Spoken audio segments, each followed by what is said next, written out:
I think people forget how much our physical appearance is interlinked with our mental health. John Legend's wife had recently had it. Chrissy, yeah. My youngest person, which upset me, was 14. But it went from, people in their mid-20s onwards to getting people in the early teens. People forget how much puberty changes with you. With Bella, I think there may have been certain tweaks. An award-winning cosmetic doctor, Good Surgeon's Guide Award for Best Clinic. All right. Well, it's amazing to have you on, Dr. Esho. Thank you. Do you like to go by your official title? You know what? It depends where I am. I'm not going to lie. But no, we're friends now, so you can call me T. No, I still like calling you Dr. Esho because it feels very official. Yeah. You are an award-winning cosmetic doctor, surgeon. You have got many accolades. Good Surgeon's Guide Award for Best Clinic, Safety and Beauty Award for Best Cosmetic Doctor, Harper's Bazaar Best Doctor, Forbes One to Watch.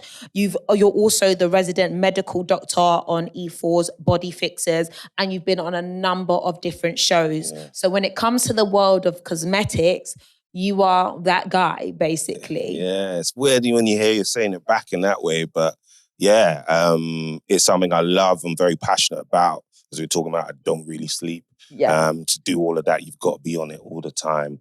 And it's a massive growing industry. It keeps growing. Yeah. And it's just keeping on top of what's new, but also being safe at the same time, as you say. How have things changed? Like, what have you seen happen in this world of cosmetics and injectables and in general, compared to when you first started? Yeah, I would say that now the amount of people having treatment and the age of entry into the market is drastically different. When I first started, it was, still very much a treatment for middle class to rich because the expensive treatments, right? Mm-hmm. But because so many players came into the market and because it's unregulated in the UK, we had this kind of race to the bottom where people were offering cheap alternatives, but people assumed they were getting the same quality as, say, coming to see someone like myself. So then we had a big market of different type of people, not just middle class or rich having these treatments.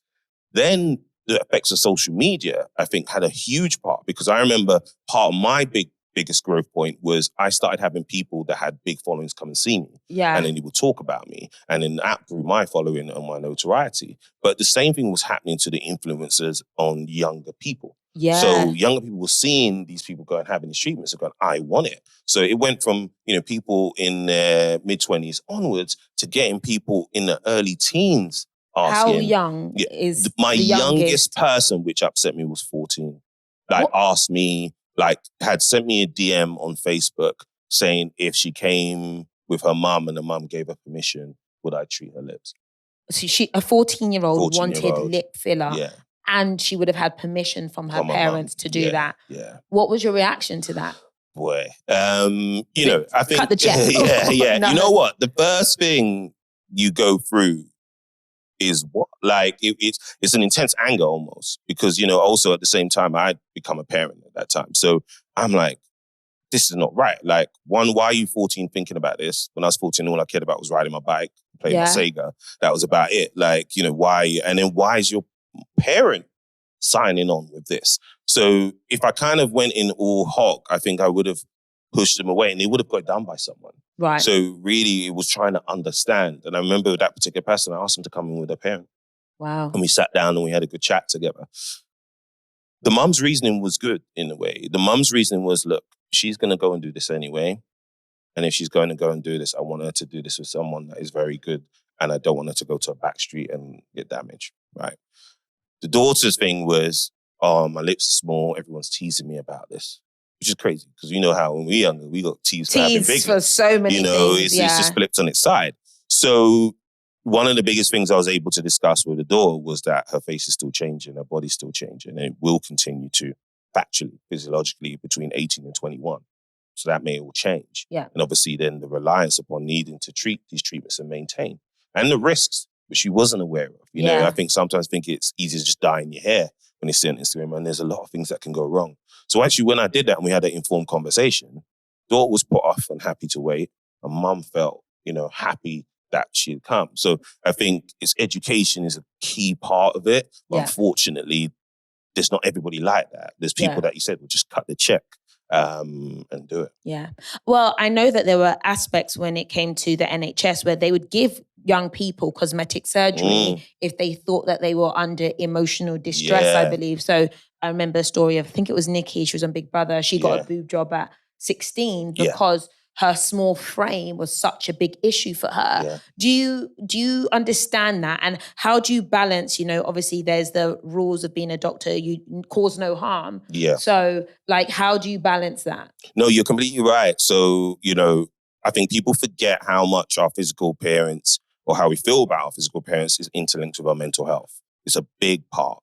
And being able to treat that one thing and have a positive impact on our mental health is a great responsibility. But you're right, it was abused. Yeah. So I remember when I was doing my plastics rotation then, and you would have families of people that had breast implants.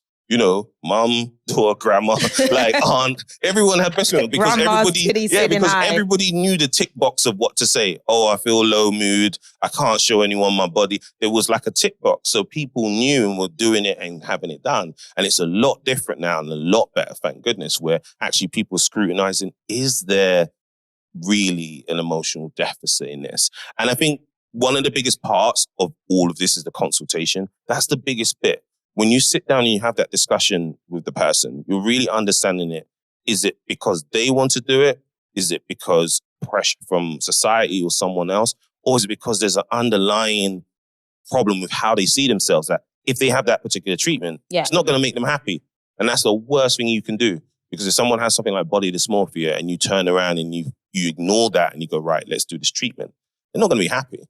And all you've done is they've spent more money and they're not happy and they're going to keep repeating that cycle again. Yeah. You made a reference actually that you've coined. It's Snapchat dysmorphia, selfie dysmorphia, and I'm going to say Instagram dysmorphia as well. So there is BBLs, Botox and botched fillers all everywhere now.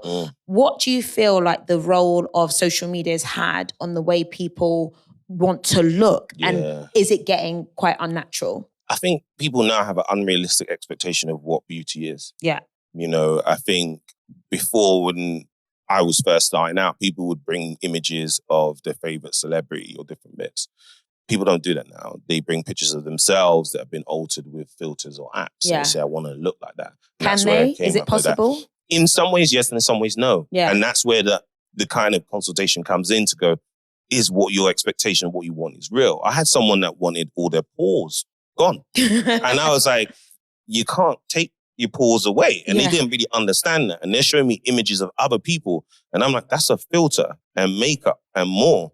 But because people see these images or grow up seeing these images, they look at that and think, okay, that's real. So I think social media does have a responsibility in actually almost flagging images that have been altered. We had it through COVID. The moment you put anything COVID related, your post would be flagged. True. So you can flag, the coding on there. I think social media companies should do that. So people can see, oh, this image has been altered.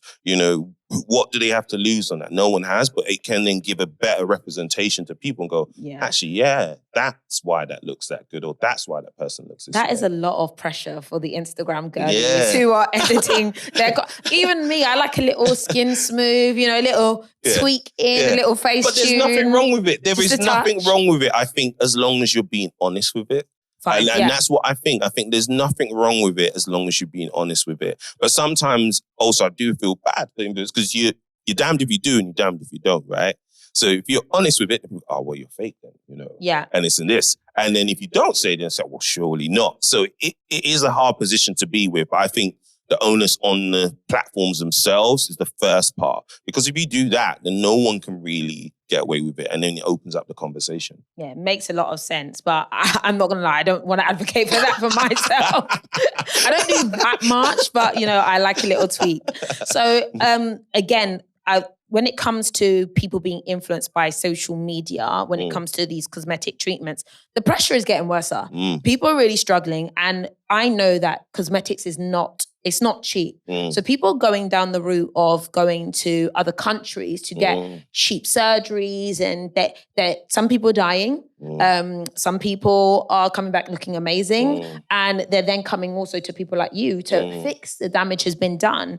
What's your thoughts about people like going out of country to afford better treatments? And do you feel like the level of care is the same? Yeah. So I think there's two parts to it. So I talked about this recently and I said, there's nothing wrong with people going abroad because there are great institutions in every country, from Africa to America. We can't just say all the best doctors are here. Yeah. The Turkey doctors hit sometimes. Those jobs are... Yeah, it's good. But that's when you're going there to see the best. Yeah. You may go and find the best eye doctor is in America and pay and go there. That's fine. The best bum doctor might be in Venezuela, whatever. But if you're going purely on cost, that's where it goes wrong. Right. Because if you're looking for a cheap deal abroad or in the UK, because that's usually what drives the people to go, cost, that's when you're going wrong.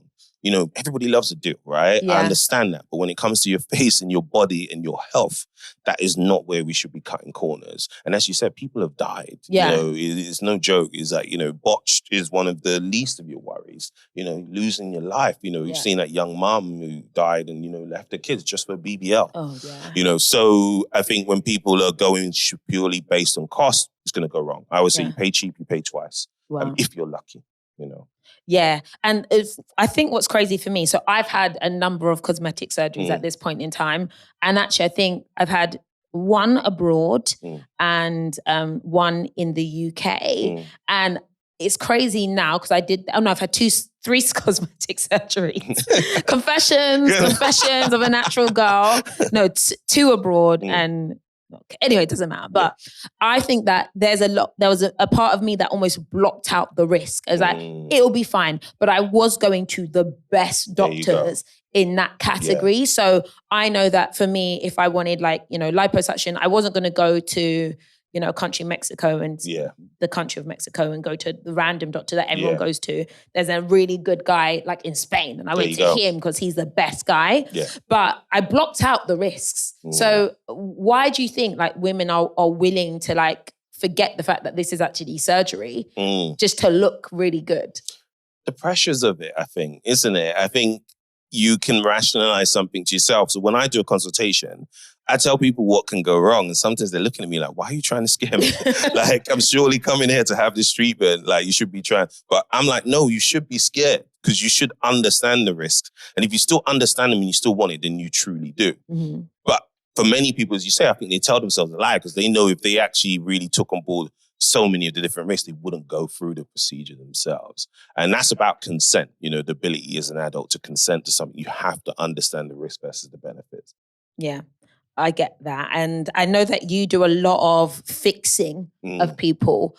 What would you say is your most lucrative and most consistent kind of work you do in this world of cosmetics? Well, I got the nickname Lip Doctor. And that was because I was just doing so many. And it's mad because when I first started out, I wasn't really correcting anything. And I think that's because the market changed. Most of the patients I was seeing were having treatments for their first time, or maybe they've had one done before.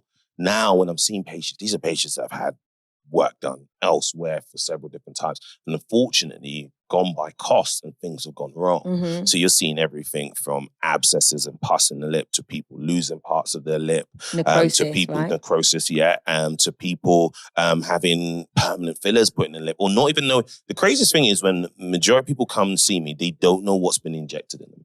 Wow. And I'm a bit like, if you went to a restaurant and they just put this dish in front of you, you wouldn't just nam it and eat it out, would you? You wouldn't. You would be like, what's in here? What is in there? What did you use? So if you were like that with your food, or even your bag, if you went to buy this bag, you'd be like, right, okay, what's this bag? What leather is it? What brand is it? You'd ask these questions. How can you not do that about something that's going to be put into your face or your body? Mm-hmm. But a lot of people don't. Yeah. And like you said that thing, they kind of put the blinkers on, they go, I'm having this done. Close their eyes and hope for the best. And that's the worst strategy there is. You need to ask these questions and be aware of what's going to happen to you. What is the average lifetime cost of basically lip filler? Because there's, treatment price, but you have to keep getting it done. Yeah.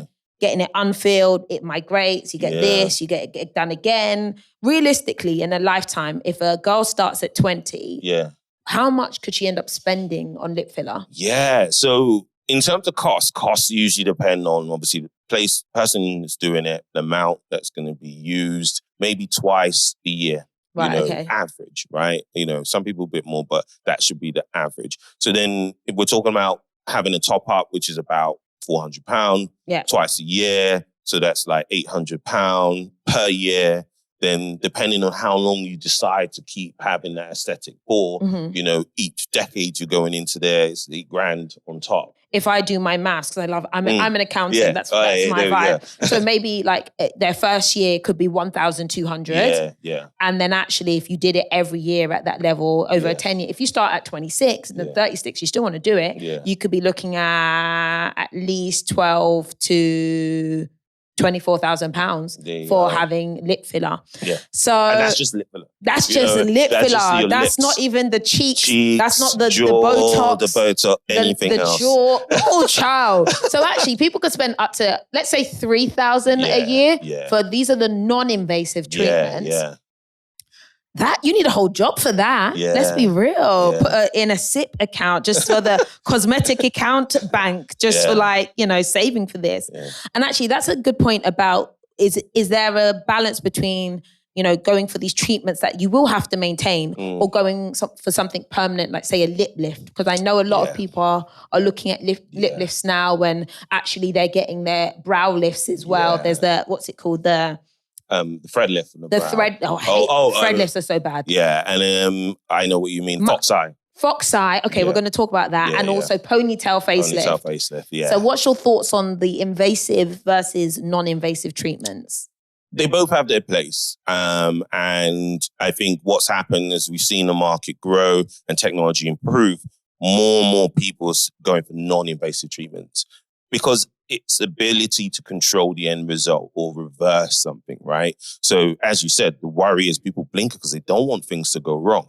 So if you have something that is semi-permanent and that you can remove, it becomes more attractive to you, right? Yeah. So initially, that's why people start to go through the non-surgical route. But then they realize there's one limit to it, okay? Because I always say a non-surgical result is great, but never going to be a surgical result. And also as well, the maintenance over time. So it really depends on the person and that consultation. If I'm speaking to a lady in her 50s and she's wanting a specific treatment, like say a lip lift or volume to her lip, I might sway her more to the more surgical area because it's going to last longer, it's going to be easier for her to maintain, and she's going to get a better result than someone who is in their late 20s where they're very young and you want to kind of fend off having the more permanent treatments and have a more holistic approach. So actually, is there areas we can work on your skin or things that are semi-permanent that can achieve a similar result but not be as invasive? I've seen the difference. And there's one theme of content on YouTube, especially in the surgery world, is about how much her face may cost in the face of a celebrity. And they say like 3 nose jobs, 5 eyebrow lifts and jaw removal and cheek implant. And I think there's a lot of assumptions being made and costing that. So I wanted to show you Bella's face. Yeah. And I wanted you to share with me your thoughts on how much her face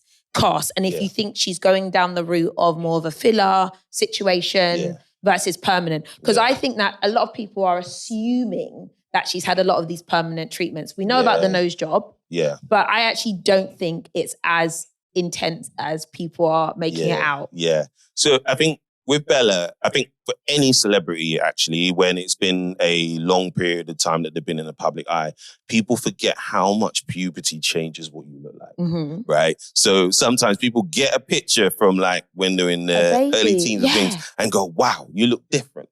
Of course, you grew up, right? So a lot of changes do happen to the face. The face has changes in terms of where fat is distributed, how the jaw is angular, the bone, everything does change. So I think that probably accounts for a lot of it with Bella, but also at the same time, we have to say allegedly, I think there may have been certain tweaks. Now, the biggest thing for Bella, which I think people talk about with her and a number of celebrities right now, is this high cheekbone kind of sucked in look. Buccal fat removal. Is this real? Exactly. Yeah, that's the thing. And I'm very convinced she's had it, in my opinion. And a number of people do have it. And it's probably, I think, going to be the biggest trend that we see this year.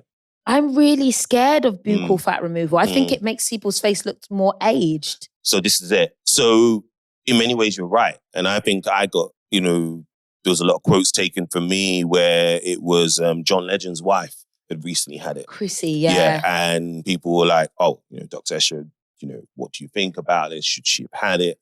And I was giving my balanced opinion on it. And I was saying like, when you remove the buccal fat, so the buccal fat, for anyone that doesn't know, that's fat within the lower part of the face, okay, just below the cheekbone. And how we remove it is by going through the mouth. And it's quite a simple procedure. And we take away that fat and we stitch the area. There's no scar on the outside. So that's part of the beauty of it. And what it does is give this kind of contoured, sucked in appearance to the lower cheekbone.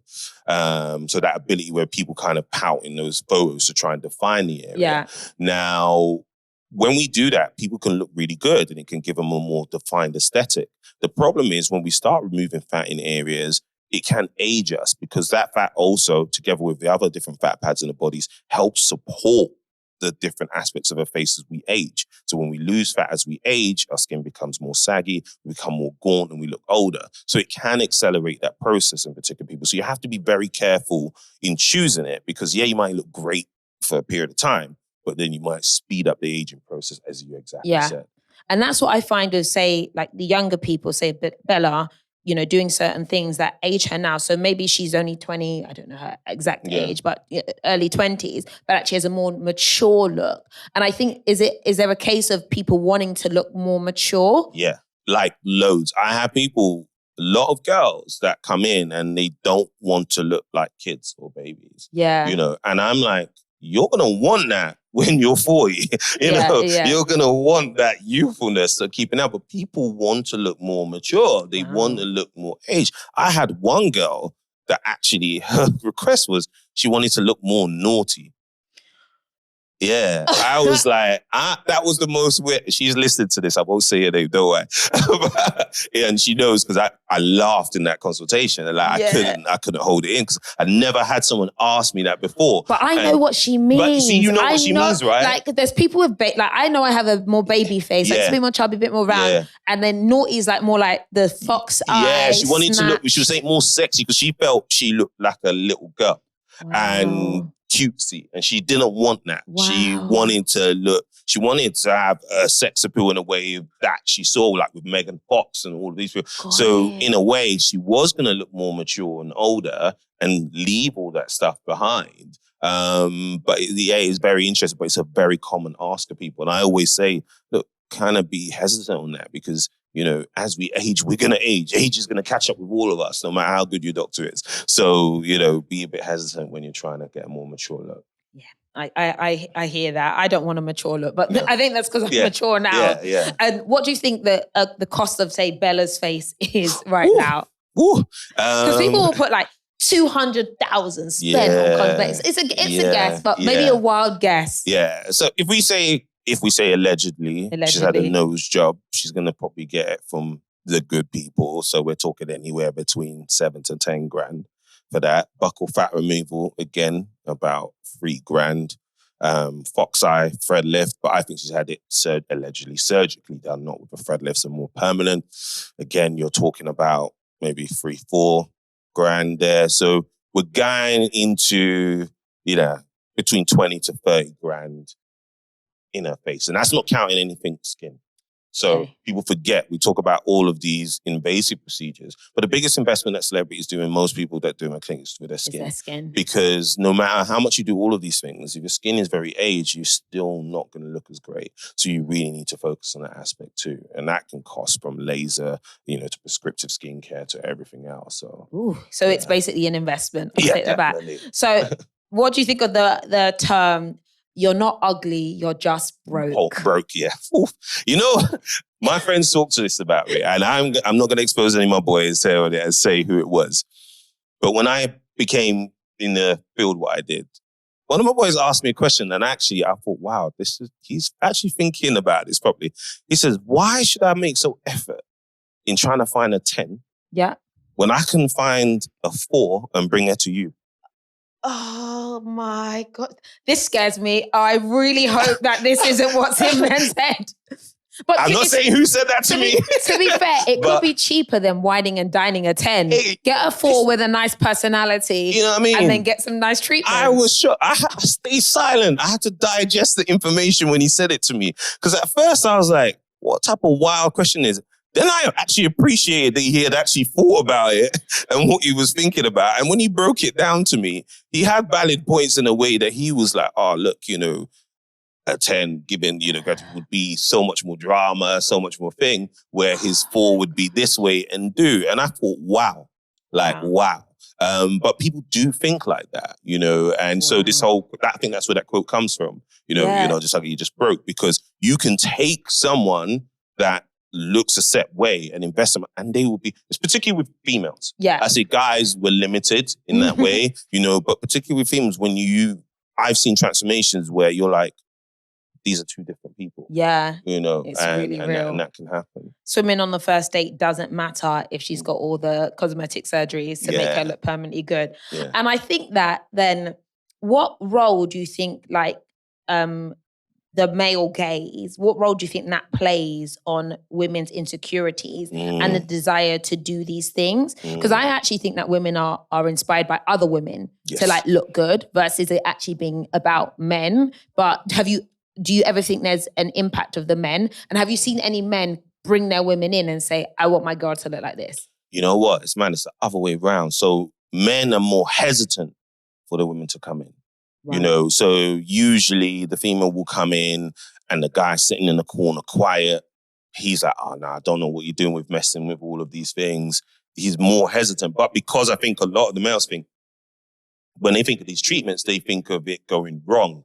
And they think of the people who look very bad in the media with it. They don't understand that actually it can be done well. And sometimes I play a game like where the man's like that. I say, okay, please tell me your top 5 natural girls that you think, yeah, I like them. And they'll say it. And usually 2 or 3 of those people I've treated. Yeah. You know, so then, and I won't say who, but I'll say, 2 or 3 out of them. And they go, no way. And I say, yeah. And so it's about that perspective. In terms of when you said females having a great impact, correct. Yeah. Females really appreciate beauty of each other much more than males do. We do. And they talk about it a lot.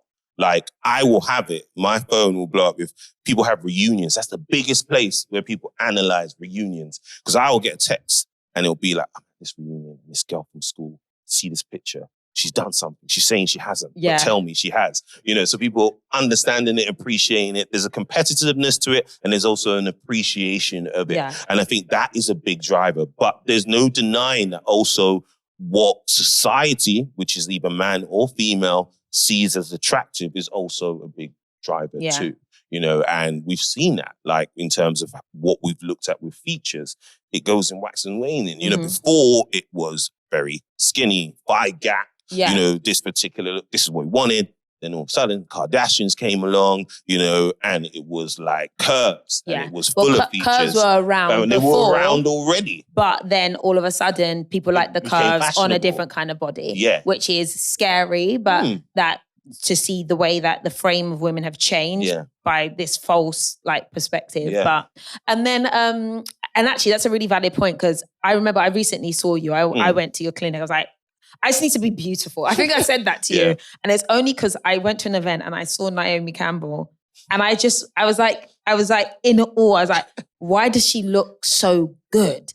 And I was like, what is she doing? I whatever she's done, I need. Like, I'm like, please. And you're like, okay, firstly, we need to work on skin building first. And then we can have, I had the Philo treatment as well, and a little bit of Botox in that situation. Yeah. Cute. So we're on round 1, but I'm trying to be extra beautiful at the end of the year. I think with people like Naomi Campbell and other people, it's small bits over time done really, really well with a big focus, as you said, and I said, on skin. When you do that, you really tend to still look natural, if that's a thing. I don't believe the word natural. I don't think any of us are natural. We all change ourselves in some way when we're born. You know, if we were all natural, we'd be running around hairy, naked. You know, we don't. So it's where the line of where you change yourself is, and that's different for people. But I think if you do it in small elements and you do it holistically whilst focusing on the skin, you can have a very more natural look. Look, yeah, I love that. Do you think, like right now, the cosmetic industry is basically profiting off the insecurity of women? And how do you balance like the commercialization of something that is actually a health matter?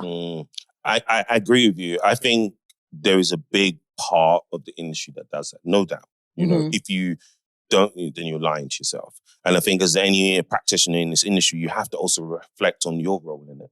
Because I remember when I became a parent, that was the first time I started looking about what I'm doing. And, I had that asked me many times, do you feel you're part of the problem? And you have to ask yourself those honest questions. And I came up in my head when I looked at what I really do. And I gave the kind of journalist analogy. So I go, there's great journalists out there, but then there's Piers Morgan. Yeah. Right? Yeah. Okay?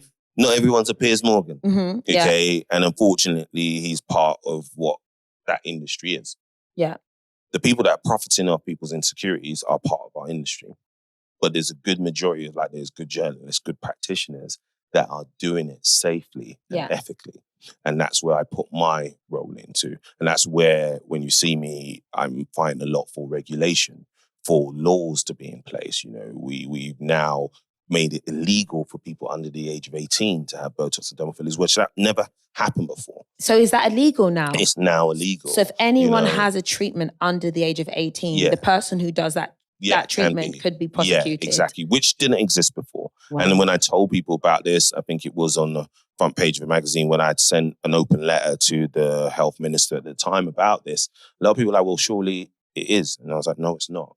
So focusing on that aspect is there. So my role, I feel, in it is making sure if it is done, it's done for the right reasons and it's done balanced and ethically. And if I do that, then I'm contributing in a good way, not in a negative way. And I also think that sounds so shallow, but looking and feeling beautiful can also save lives. Like, just knowing that you've had that little treatment, you've got that glow. Yeah. It's like your hair shaking in the wind. You feel like another person. So I see the value in treatments for women. Yeah. I like them. I feel good from it. So I think it's all about a balance, but there's a level of maturity that people need to have when they're approaching it. I would say from leaving the NHS now, I'm not saving lives, I'm changing lives. And that's almost in the impact of how you feel about yourself. And like you say, if you are someone that's able to balance the risk versus benefits and you're truly doing it for yourself, then you should be allowed to do it. 100%. And I think when I first saw you, I was working with a cosmetic company. It was maybe Juvederm or something like that at an event. And it was like more like a professional event. And I remember seeing you speaking on stage and I was thinking, who is this doctor? He knows everything. He's a man of color. He's Nigerian. I was like, oh, I need to find out. And I think I instantly went onto your Instagram and then I found out, oh, you are, known in this space, particularly around lip fillers and helping to fix people. And you had a lot of experience. So what's your background and when it comes to being an actual trained surgeon, trained doctor and moving into the world of cosmetics? Yeah, so I went to med school in 2000, so 5 years, graduated in 2005. Typically being Nigerian, that probably was one of the 5 choices I was allowed to do. You know? My parents were like, you can either be a doctor, a dentist, accountant, a lawyer, or engineer. I remember that. And I actually wanted to do graphic design. I was very good at sketching, still am.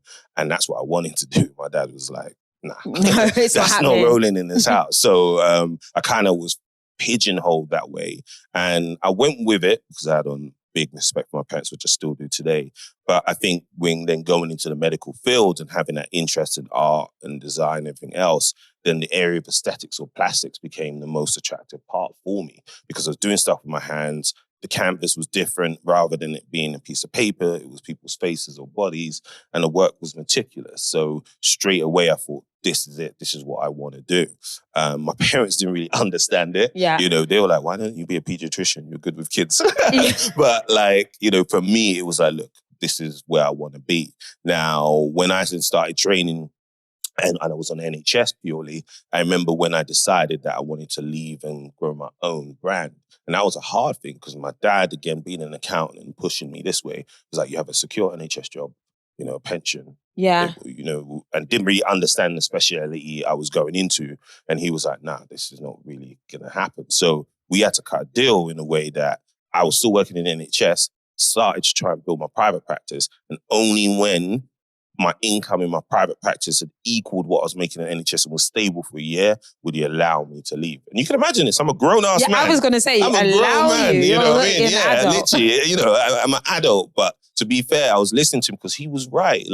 I think sometimes people, when they have a passion and they're in a different job, they sometimes think they have to quit everything and they have to jump across. But actually, the reality is you need stability, to pay for many different things, your house, your bills, and be able to actually almost invest into what you wanted to do. Yeah. So the money I was making, I was all investing into the things I had then, the little couch I had then, the products I could buy until the business started generating the income itself. Yeah. So as an NHS doctor, what was mainly your speciality? What were you doing there? So I started off as a NHS surgical trainee. So when you graduate, so you become a junior doctor, and at that stage, you're kind of like green. You're just really a scribe. You come in, you don't know that much. But then you kind of go what speciality you want to do. And actually it's quite fast because you should know that within the first 2 years, which is crazy, particularly picking something you're going to do for the rest of your life. And there's so many different specialities. But it was very lucky I kind of knew that path. So I applied to have what we call as a surgical training rotation. And I picked Yorkshire, which was one of the biggest training deaneries there were. So that's what I was focused on and went into. And I got to level where we call registrar, which is before kind of consultant level. And I could have stayed on completely to be a consultant in the NHS, but that's where I was introduced to aesthetics, like non-surgical treatments, which started to grow. And I remember actually speaking to my consultant at the time and going, look, I really like this bit, should I go and do this? And I remember he said the biggest, easy, simple bit of advice. He said to me like, well, if it fails, you can always come back. And you know what? That again to me was so simple because I almost thought, well, if I'm committed to this path and I fail, I can't go back. But he was like, you are qualified doctor. You're a qualified doctor. Trained. Yeah. If you go to this field and you can come back. Wow. And that really was great for me. It just didn't work with my dad way where he was like, nah, you have to, have a plan, an exit plan. And one of his biggest things was like, he wanted security and stability. So when I had left the surgical training regime to kind of focus on building my own personal brand, my dad still wanted me to do further training within the NHS as well, to have something to be wholly represented. So that's when I went also on top and did general practice. So I did that for 3 years. And while running your business. Whilst running my business. That is a lot of effort. So it's a lot, but it made sense and it really helped round me as a doctor, but then also as well as my ability to have a business at the end of it. Because I think a lot of doctors and dentists, if they're watching this, we're not business-minded. We're very clinical. We understand, diagnosis, treat and do, but not a lot of business minding. And I was really lucky because my dad being an accountant, being Nigerian, that was the focus from the start, about business, owning land and all of this different stuff. And so I had the mixture of those two, which kind of made me almost a bit unique that I understood the business side, but then also was clinical at the same time. As well. And I think that it's interesting that when you went into cosmetics, it wasn't as big as an industry as it is today. No. And the way that the industry has boomed, have you seen that transformation? And that wasn't part of your plan? Yeah, like it was crazy. I always thought that where I had kind of sat with my dad and come up with this plan, that we would have this kind of general practice that did non-surgical treatments within it. So you had your medicine and you still had that part. Never did I think that when I had finished that part, that actually I was going to be solely doing this and have multiple clinics across the UK.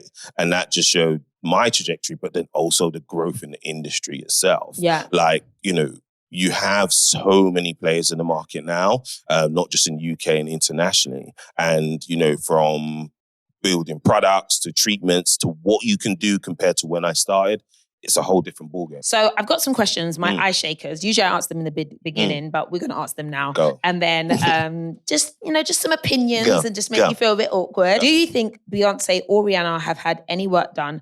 And what do you think they may have done?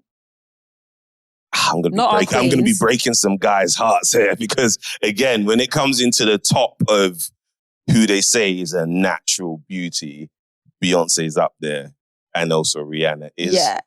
But I don't want to break it to you guys. I think they've had a little help along the way. Okay, I think it's little tweaks along the way. If you look at Beyonce's body shape now, not the Beyonce BBL. Yeah, if you look at Beyonce's body shape now to what it was, now age can play a role, but that distribution of that thickness, those ratios, I don't know if they're all God-given. Yeah, they still look good. Why? They still look good. You can't deny it. Yeah, but I don't think they're fully God-given. Yeah. I'm not mad because I'm a mum. Yeah. I've had 2 babies. Yeah. And listen, if it wasn't for the surgeon's table, I would have to live in Spanx permanently. Yeah. And, you know, I love a good shapewear even now, but I get it. I think it's all right. It's all right. You know what? If any woman wants to do something to their body, I'm down for it. But it's when they claim natural. This is it. But then again, I always say you're damned if you do and you're damned if you don't. So it is a hard place to be in. Yeah. I think people should just let people, as long as they're not harming anyone and they're not harming themselves, I think people should let people be. And if they are, I think that would open up the conversation for people to be more honest about what they do. Yeah. Actually, that moves nicely onto why do you think people feel uncomfortable talking about what they've had done? Because of public opinion. So I always give the example of cosmetic dentistry, right? Because that's still very invasive. A lot of people assume people get dental treatment purely on a health basis. And they do for abnormal bites or dentition, they do get. But a lot of dentistry is purely for cosmetic reasons, wanting them to look good, right? So the same reasons people seek surgical treatments. But if someone goes and gets their teeth whitened now or goes and gets veneers, people are less judgy about that than them having Botox or other treatments. And what's the difference? It's time that's elapsed and change in public opinion. So I think we will see that change over time, but people need to understand the reasons why people go for these things are very similar. Yeah. Not because they've got body dysmorphia, some do, but not because they've got some underlying deep psychological problems, just because they want to do it. Yeah. I also think there's a little bit of judgment when people get stuff done because it's an equalizer. And some people don't like the idea that someone's able to level themselves up with surgery. Yeah. Like, oh, I look good now. Yeah. Like, well, it's just because she's had surgery. That's why she looks better. Like, people are actually quite judgmental because they can't, like, do that as well. It does change people. I don't know, because you guys are all young in this room. You might not remember the show The Swan. But there was a show, The Swan, in America, which did that. So basically, they would take a couple. The man would come with his wife, say she needs a makeover. She deserves it. You know, she's had a hard life. And this was a real makeover show. So they had surgeons, cosmetic dentists, you know, dietitians. That woman went from A to a supermodel. Wow. The problem was people were leaving each other after the show. So even though it was like, they brought the whole family saying, we want this for her. That girl's left. She left her husband. Left her husband, found a Tyson Beckford somewhere. She said, I look good and now. It's gone. So, you know, you're right. That probably has a part to play, particularly when people in couples don't want it. They're like, well, no, hold on. You're looking good. Yeah. I need to step up myself, you know, so that challenge is there. Is the money in medicine or aesthetics medicine? Yeah. Better. Yeah, like which one? Which one has... Oh, aesthetic medicine. Yeah. Yeah, like by far. Like by far. I think when you're in medicine as a vocation, it's a hard thing because I remember where even people did private work, it was shunned on because people were a bit like, you should be almost feel ashamed of making money. You know, that this is a vocation, so it's not about the money, it's about the people. Why can't it be about both? Yeah. Especially compared to American doctors. Compared to American doctors, compared to elsewhere in the world. It should be about both. People that are doing their job should be able to live and should be rewarded for what they do. And at the same time, the people that get the treatment should then also feel good and be treated well. But in aesthetics, the private industry is much more that than you would see on the basis of medicine. And that's why you see, you know, the ability to grow and build a business is a lot more, you know, in that aspect. And the funny thing is that health is like so valuable, but the system here seems to be quite broken for the workers, the doctors, the nurses, as well as the people. Like, I don't know what's going on. I think for a long time, you know, because I was in the NHS was run on goodwill. You know, a lot of the times people just expected you to do stuff, expected you to do more hours, expected you to work longer. And that wasn't getting rewarded. And the biggest time that was shone on was in the pandemic where people were coming out and yes, clapping for the NHS. But then when the world went back to the normal, and they see nurses are needing pay rises, which they deserve. Yeah. we're silent. The government's silent again. So I think until people relook about how we are treating those services, yes, it's a vocation, but they should be paid well for what they do. We're still going to have the same issues. Yeah, you have to have a business brain or commercial brain behind it. And actually that moves on to nicely the fact that you've then progressed into becoming a founder and building a product-based brand based on your experiences with people. Yeah. What's that journey look like? Man, because right at the beginning, before I even had my first medical practice, I used to go into Space and K loads. Bougie. Not boots. No, not boots, a super Space drug. And K. Space and K. Because I left that apricot St. Eye scrub alone. We weren't trying to mess with those things. No. We knew it wasn't good for us. You knew, so I was already upgrading to the AHAs and the BHAs. I was in there. So I was going in there and I would see on the shelves like the Dr. brands. So I would see Dr. Murad, Zelens, everything. And I remember the lady who still follows me now, the owner of the store, I was like, yeah, I'm going to have a product on these shelves one day. And, I think she just thought I just gassed talking, but that was my dream. So to be actually living it and doing it now is very surreal to me. But also it's a very different learning. And I love learning new things. It's so different from growing a clinic brand because managing money in it is so different. Like when you have clinics are cash rich. People come in, have the service, they pay for it. They also give a deposit in advance. So you're already getting money in the bank. When you are creating products at the beginning, you are broke. Like literally you are hemorrhaging money in terms of establishing that brand, making the product, the packaging, the stability, the formulations, the safety, how you're going to distribute that brand. By that time, depending on how big you want your brand or how many SKUs or how many number of products you have, you can be down by by $500,000. Wow. Yeah. Before you're making anything. It's true. So, and then when you've got the sales are in something called PO, so purchase orders. So they have a due diligence to give you the money 30 to 60 days after they have the product. So it's not like clinic where you're like, okay, here's the product, where's my money? You're waiting a month, 2 months, sometimes 3 months to get it back. Yeah. And then still having to generate more product. So I always say the biggest thing I've had in this learning is having a CFO. So that's a finance person to look at P&L, so profit and loss, and be able to look forward more and plan when your dips and where you lost, you can manage cash flow. Yeah. Managing cash flow in a brand is a key part of that journey. Yeah, and it's the fact that it's so cash heavy that a lot of people want to start brands but don't realize the commitment that it takes up front. So do you have any advice for anyone who's thinking about building a beauty brand or a product-based brand? Like how can they start without probably going broke? Yeah, I think the biggest part is understanding where your endpoint wants to be. Really, if you understand where your endpoint wants to be and you work backwards, then you start to make decisions earlier about what you want to do. So always for me, the biggest question when I sat down with my CFO was like, right, do you want to build this and exit at 5 years and sell this? Do you want it to be worth this particular amount?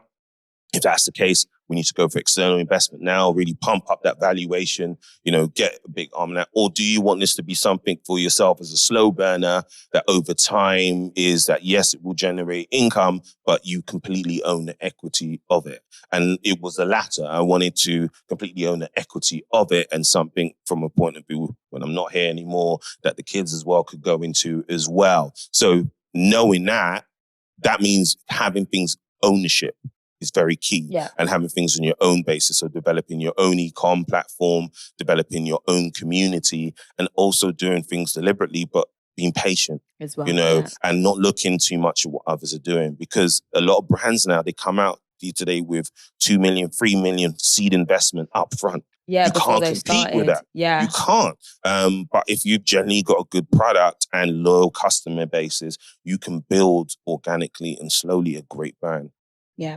And I think another thing that I found when it comes to brand building, if you feel like you can't do it alone, I do think partnerships are a really important thing. Like finding your dream teams and people who can support you on the journey is quite important. And with even some of the other guests I've spoken to, we had Sabrina on and her referencing her mum being involved in helping her find ingredients and a friend she called on who worked at Tom Ford. Like the power of partnership is something I hear as a thread very very consistently when it comes to trying to build anything. Collaboration is key and learning is key. And I think people are afraid to ask questions. I don't. I ask so many questions, and why I'm able to do our brand now is because of my previous learning experiences. A lot of people didn't know, like I had an initial brand with DECIEM, the abnormal beauty company, like in 2017. You know, one of the biggest companies they got sold for $2 billion to Estee Lauder. Yeah, so you know, we initially collaborated to produce the first Esho product with them underneath their umbrella. And in that time, you know, I signed a deal that very much was like heavy their way, because who was I and who they were. But many people would have said, oh, that was wrong, you should have gone for more. But the knowledge I learned of how a cosmetic company works, how to understand building the scarcity model, marketing, distribution, different markets, was more valuable than any part of that deal. So, you know, the knowledge is key. And I took that and that made me learn. That's why I launched on QVC at first. Because a lot of people are like, why are you putting your products on QVC? That's a bit old, you know, thing. And people didn't realize that the numbers that QVC do on a thing show is insane. Yeah. You know, you could do on a show more than you would sell on Space & K, Sephora and everything in a year. But people don't realize that. And I learned that from being behind in that way. Nobody needs to know no one needs to know this. No, don't tell anyone. Cut this out. I need this. My brand is coming. The little gems. Yeah. QVC. Okay, we know now. Okay, I love that. Fabulous. So what's next for Dr. Esho, the clinic? I know you have clinics in Newcastle, Dubai, London, Wimbledon, Liverpool. Yeah. Like what's the deal? You know what? I think we were talking about this just off air. You can run away and keep building and doing. And unfortunately, I lost my dad like in March of last year, so very recent. And he sacrificed and worked all his life to be able to put me and my sister in education. And I know he doesn't regret that, and he didn't. But I think he thought, obviously, when he retired, this would be his time to enjoy, and he didn't get that, unfortunately. And when I saw him pass like that, it kind of made me reflect on what I'm doing. And I thought, I have to decide when enough is enough. Mm-hmm. Because you can keep chasing and go. And when you're doing that, you actually sacrifice and lose in the end. You lose time to yourself, time to your family, time to your friends. And when is enough? You know, you can keep chasing the bigger house, the bigger car, the bigger the empire, the bigger everything. But we're not all getting out here alive. You know, that's only certain. So I think it's enjoying the journey as we speak. So right now, when I look at things, it's stuff that I can be touch point on, but not take too much of my time. That doesn't mean, you know, that I'm not part of it. So give example, we're looking at now developing home devices within the Esho product range. So again, that's involving a team. So as a founder, another gem is like to understand is you're not the most important person as you think you are. It's hiring people that are good at what they do. And when you do that and you have that team around, then you can have those touch point aspects and move between those different businesses. You know, I'll probably open up one more clinic and that will be it. And in London, because I don't want to be traveling too much because of my family. We'll expand the product line in terms of the number of SKUs and the home devices. But again, that's something that becomes a bit more touch point. And I think really, man, my main focus now is as a dad. You know, we just had a little girl. I've got a son already. Thank you. And that's been my focus now in terms of teaching them that kind of financial literacy and stuff that a lot of people of our ethnicities don't have. And as we talked about, you know, understanding these different things, I think they should teach in schools, you know, giving them those tools and those aspects so they can take this forward and go on to do the same thing for their kids. 100%. I love that. Appreciate your feedback. Actually, one thing I want to know is give me 3 questions that someone should ask a doctor or practitioner if they want to have some treatments, just to be safe. Cool. First thing is, what are your qualifications?